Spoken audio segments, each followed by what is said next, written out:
किसान साथियों राम राम। आशा और उम्मीद करता हूं कि आप सब ठीक ठाक हो।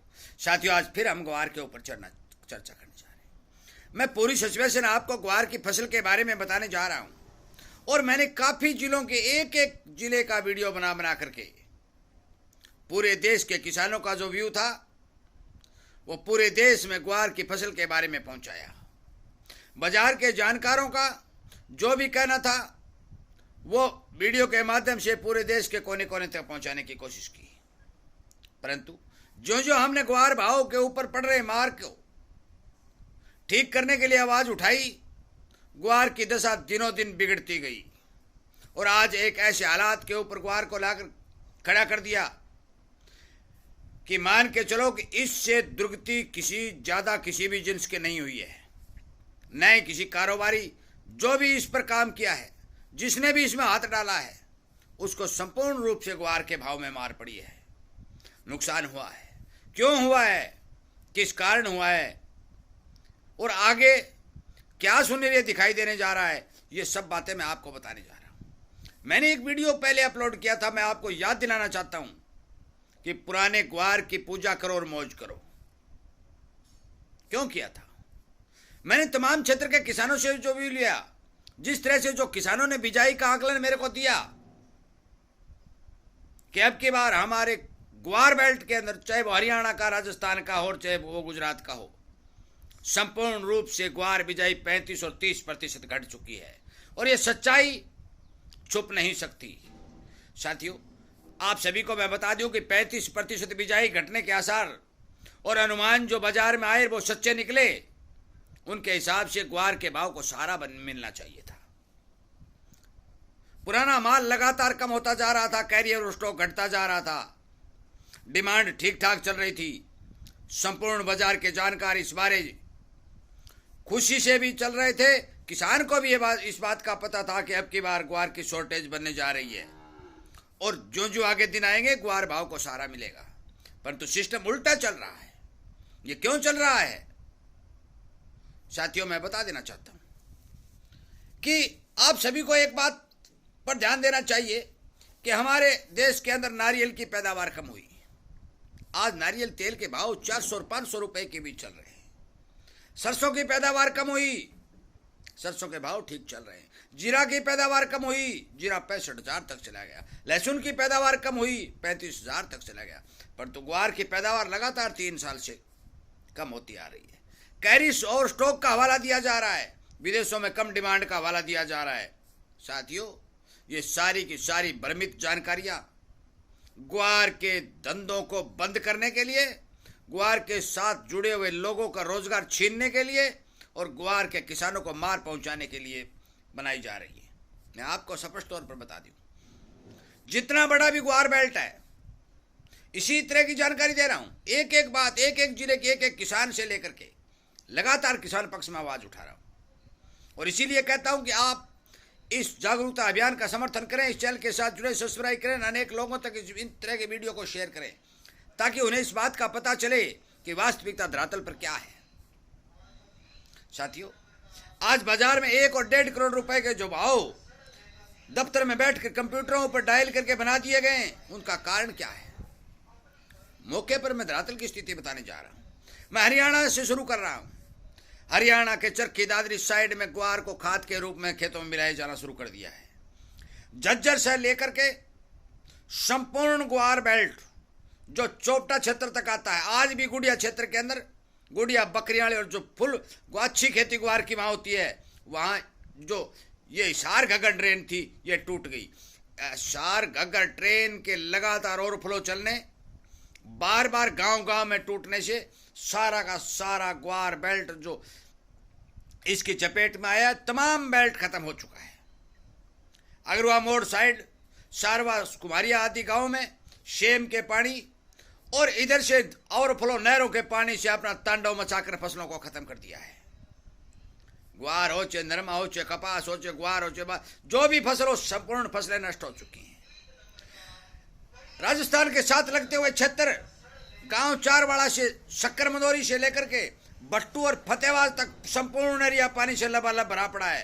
हनुमानगढ़ और गंगानगर में सारी की सारी बिजाई आ गई थी, जो थी वो सारी जमीन के ऊपर लेट चुकी है।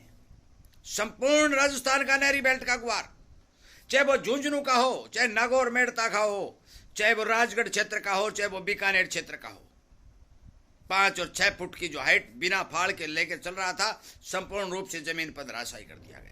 भगवान ने इस फसल को ऐसी मार मारी है कि जो 30 और 35% बिजाई घटी, उससे भी सब्र न करके 30 और 35% ग्वार की फसल को ऑलरेडी नुकसान देखा जा रहा है। 75 फसलें ठीक दिखाई दे रही हैं, पूरा सुने समझ में आएगा। और 75 फसलों को जो 1 और 1.5 फुट का जो कद ग्वार का खेतों में दिखाई दे रहा है, नहरी क्षेत्र के किसान दुविधा में फंस चुके हैं। खेतों में पानी भरा पड़ा है, ग्वार 1 और 1.5 फुट का है, सरसों की बिजाई का समय नजदीक आ चुका है, कोई भी 75 ग्वार के एक भी फली अब तक दिखाई नहीं दे रही है। ऊपर से तेला और फंगस की मार लगातार पड़ रही है। ज्यादा बरसात से लगातार ग्वार पीड़ा होता जा रहा है। किसान के बात समझ में नहीं आ रही है कि इसको रखा जाए या इसकी खाद बनानी जाए। आने वाला समय बताएगा कि नहरी क्षेत्र का 75 ग्वार कितने दिन तक टिक सकता है, क्योंकि लगातार नहरें, शेम नाले टोटली ओवरफ्लो होकर के फसलों को नुकसान पहुंचा रहे हैं। मैं आपको बता दूं, बिरानी क्षेत्र के किसानों से भी मेरी बात हुई है, वो भी ये कह रहे हैं कि ग्वार में पीड़ापन शुरू हो चुका है, कोई फली अब तक दिखाई नहीं दे रही है, 1.5 और 2 फुट का कद है, और हमें लगता है कि मूंग मोठ में जो नुकसान हुआ है उससे भी ज्यादा नुकसान ग्वार में होता हुआ दिखाई दे रहा है। परंतु साथियों, इसकी पैदावार क्यों बढ़ाई गई है? बड़े बड़े जो साइंटिस्ट हैं और सरकार के साथ जुड़ी हुई जितनी भी बीमा कंपनियां हैं, उन्होंने साथियों सैटेलाइट द्वारा पिक्चर खींच ली है, और सैटेलाइट की फोटो के आधार के ऊपर बाजार में भाव तय किया जा रहा है। यह बात मैं पहले कह चुका हूं कि किसान जिस जिन्स को पैदा करता है उसकी कीमत मशीनें तय करती हैं। आप सरसों ले जाइए, मशीन में लैब टेस्ट हो, नरमा ले जाइए, मशीन में रुई चेक होगी, दूध ले जाइए, मशीन में फैट चेक होगा, और आज ग्वार की फोटो के आधार के ऊपर भाव चेक करना शुरू कर दिया है। ये बड़े बड़े लोगों का सारा खेल इस बाजार के अंदर चल रहा है। साथियों, उन्हें इस बात से कोई मतलब नहीं कि किसान को भारी भरकम नुकसान हो रहा है, पैदावार घट रही है, भाव को दबाया जा रहा है, परंतु सैटेलाइट पिक्चर के द्वारा जो खेतों के हरे अनाज की फोटो ली गई, उसे ग्वार घोषित कर दिया गया और बाजार को दबा दिया गया। आने वाला समय बताएगा साथियों, जब भी बरसातें रुकेंगी, नदियों का जलस्तर घटेगा, बाढ़ का प्रकोप कम होगा, और किसान जब थोड़ी राहत की सांस लेगा, उस टाइम पता चलेगा कि मौके पर खेतों की स्थिति क्या है। जो खेतों में काम करता है, जो किसान के साथ जुड़ा हुआ है, जो किसान है, उसको पता है कि वास्तविक स्थिति आज कैसी है। तमाम ढाणियां खाली हो चुकी हैं, बहुत से गांव के अंदर पानी घुसता शुरू कर दिया हो चुका है। संपूर्ण पंजाब और हरियाणा लगभग 60% धान बेल्ट को छोड़कर, और यहां जो मैं आपको बता रहा हूं फतेहाबाद भट्टू, इस एरिया में तो धान भी खत्म हो चुके हैं। चोपटा बेल्ट जो ग्वार के लिए अच्छा माना जाता था, जो ग्वार सबसे ज्यादा बिजाई करने में अग्रणी था, उस बेल्ट के अंदर लगातार इस घग्गर ने ऐसा तांडव मचाया कि गांव दर गांव टूट टूट कर हजारों एकड़ में पानी फैल गया, और यह पानी बढ़ता जा रहा है। इसी तरह अमर सिंह ब्रांच जो राजस्थान की सबसे मशहूर नहर है, ओवरफ्लो चल रही है, उसे टूटने से रोकने के लिए ट्रैक्टरों द्वारा बर्मे लगाकर पानी खेतों में छोड़े जा रहा है, और उस पानी के चलते लगातार नरमा, ग्वार, बाजरा सारी की सारी फसलें नष्ट होती जा रही है। साथियों, मैं ये बता देना चाहता हूं कि जो लोग कंप्यूटर में बैठ के टकाटक करके जो ग्वार की 1.5 करोड़ बोरी पैदा करते हैं या 1 करोड़ बोरी पैदा करते हैं, क्या उन्हें इस बात का पता है कि आप खेतों में गए, आपने फसल की स्थिति देखी, तो फिर आपने बिना देखे सैटेलाइट के आधार के ऊपर आपने यह आकलन कर दिया और उसके हिसाब से भाव को दबा दिया गया। साथियों, अंधेर नगरियों चौपट राजा टके शेर बजो टके शेर खाजा।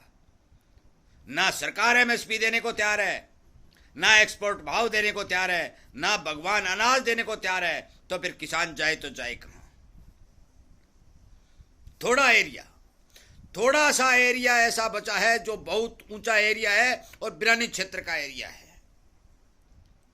वहां छोटा छोटा ग्वार खेतों में खड़ा है और उसकी किसान कामना कर रहा है कि 2 मन दाने उसमें निकल जाएं, परंतु जो मौसम मौके पर चल रहा है और एक दूसरा सिस्टम राजस्थान में और घुसने वाला है, उसके आधार पर यदि विचार किया जाए तो मान के चलो कि राजस्थान को जल काल के रूप में घोषित करना भी कोई गलत बात नहीं है।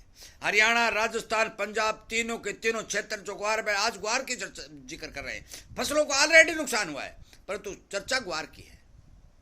हरियाणा और राजस्थान और कुछ क्षेत्र गुजरात का जो ग्वार बेल्ट के रूप में आ रहा है, मैं आपको बता चुका हूं कि उम्मीद मत करना कि बहुत बड़ी भारी भरकम पैदा मंडियों में आएगी। यदि किसी साथी को, किसी एक्सपोर्ट को या कोई सरकार के नुमाइंदे को, किसी बीमा कंपनी को मेरी बात में शंका नजर आ रही है तो धरातल पर आकर सच्चाई चेक कर ले। साथियों, मेरे इस वीडियो को ज्यादा से ज्यादा शेयर करना आपका धर्म बनता है, क्योंकि इस तरह की सैटेलाइट पिक्चरों द्वारा पहुंचाए जा रहे नुकसान को रोकना आपका फर्ज बनता है। किसान हित में बोलना और किसान हित में आवाज उठाना आपका फर्ज बनता है, क्योंकि लगातार मूंग काला पीला निकल रहा है, मोठ गड़ चुका है, बाजरी गिर चुकी है, नरमा कपास खेतों में दोबारा से टिंडों में उग रहा है और ग्वार का तो आप जिक्र ही मत कर दे कि पीला होकर खेतों के अंदर खत्म होता जा रहा है। इतना भारी भरकम नुकसान सन 1988 और 87 में हुआ था साथियों, और उस समय को आज 37 और 38 साल हो चुके हैं। 40 वर्ष बाद लगातार इतना नुकसान फसलों को देखने को मिला है। आप माने या ना माने वो आपकी मर्जी। अति वृष्टि बहुत ज्यादा नुकसान खेतों को पहुंचा रही है। इन्हीं सब बातों के साथ मैं आपसे विनय निवेदन प्रार्थना करता हूं कि जो लोग ग्वार के इस उद्योग धंधे को बंद करने पर तुले हुए, जो इसके साथ जुड़े हुए कारोबारियों को नुकसान करने पर जुड़े हुए, जो किसान या किसान के बेटे को जो ग्वार के रूप में रोजगार मिल रहा है, रोजगार को खत्म करने पर जुड़े हुए साथियों, उनसे मेरा हाथ जोड़ के विनय निवेदन है कि आप इतनी मार मत मारिए कि समय आपका साथ नहीं दे। आज 2025 के अंदर जो दशा आपने ग्वार की बनाई है, जो ग्वार के किसानों की बनाई है और जो ग्वार के ऊपर कारोबारियों की बनाई है, मान के चलो कि भगवान सब कुछ देख रहा है। मैं इन्हीं बातों के साथ वीडियो को विराम देता हूं। आगे आने वाले समय में जो भी सुनहरी 10-15 दिन के बाद जो भी मौसम खुलेगा या हफ्ते बाद में जो खुलेगा, जो फसलों की स्थिति होगी वो आपको संपूर्ण बता दी जाएगी। पर मौके के ऊपर हालात ये बता रहे हैं कि ग्वार 30-35% बिजाई के रूप में और 20 और 25% प्रोडक्शन के रूप में संपूर्ण रूप से सच्चा घटता हुआ दिखाई दे रहा है। इन्हीं बातों के साथ वीडियो को विराम देता हूं। उम्मीद करता हूं कि आप जरूर इस बारे विचार करेंगे, इस वीडियो को ज्यादा से ज्यादा शेयर करेंगे, अनेक किसान, व्यापारी, उद्योग धंधे वाले को सचेत और सावधान करने की कोशिश करेंगे और एक्सपोर्ट और सरकार तक ये बात पहुंचाने की कोशिश करेंगे कि आप कम पानी वाले क्षेत्र के किसान को जो ग्वार की खेती करता है उसको बचाने की कोशिश करें और ग्वार के भाव को मिट्टी में मिलने से बचाएं। जय हिंद।